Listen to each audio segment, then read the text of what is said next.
নিজেকে কখনো আপনি কারো থেকে কোনো অংশে কম মনে করবেন না, কারণ আপনিও পারবেন।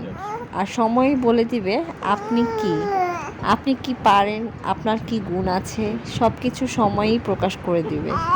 আপনার ধৈর্য, আপনার চেষ্টা, আপনার নিষ্ঠা সব কিছুই বলে দিবে।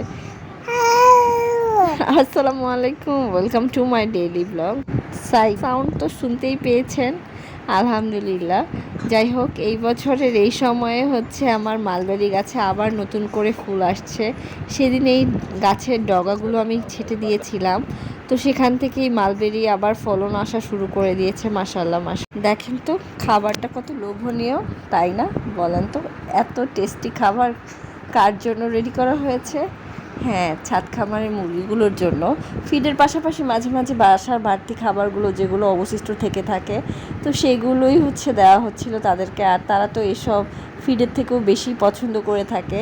আমার ছাদ খামারের এই মুরগিগুলো অনেক বেশি পছন্দ করে আমার বাসার এই খাবারগুলো। তাদের জন্য তো স্পেশাল খাবার। এই খাবারটা কিন্তু ঘরের থাকা বেঁচে যাওয়া খাবার নয়, তাদের জন্য কিন্তু আমার এমনও দিন হয় মাঝে মাঝে ভাত রান্না করে তাদেরকে গরম গরম সার্ভ করা হয়। কারা কারা এমন করেন বলেন তো? প্রিয় হচ্ছে পশু পাখির জন্য আসলে জান প্রাণটা একদম হাজির হয়ে যায়, তাদের জন্য মনটা একদম জর্জরিত হয়ে থাকে।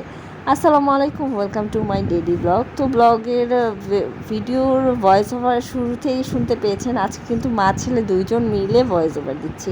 আর সে তো সাইড সাউন্ড করছেই। মাশাল্লাহ মাশাল্লাহ, সবাই মাশাল্লাহ বলতে ভুলবেন না। আর এই যে ছাদ বাগানের কিন্তু ড্রাগন ফল বাকিগুলো পাকা শুরু করেছে।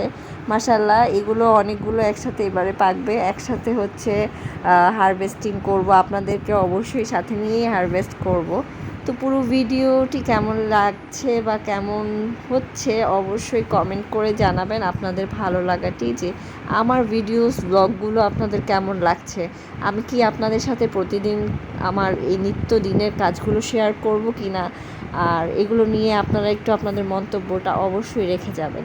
আর এগুলো কিন্তু ছাদ বাগানের গাছের জন্য খাবার।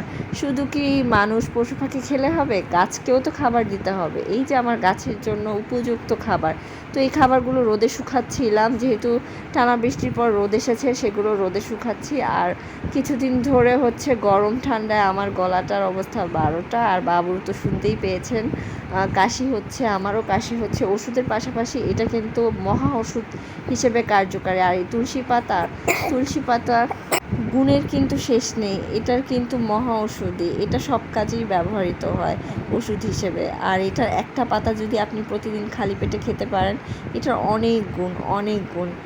আর এই তো সন্ধ্যাবেলা চলে এসেছি রাতের আয়োজনে খাবারের। আর জানলা দিয়ে ওই যে দূর আকাশে উঁকি মারছে আমার রান্নাঘরের জানলা দিয়ে জ্যোৎস্না আর চাঁদ।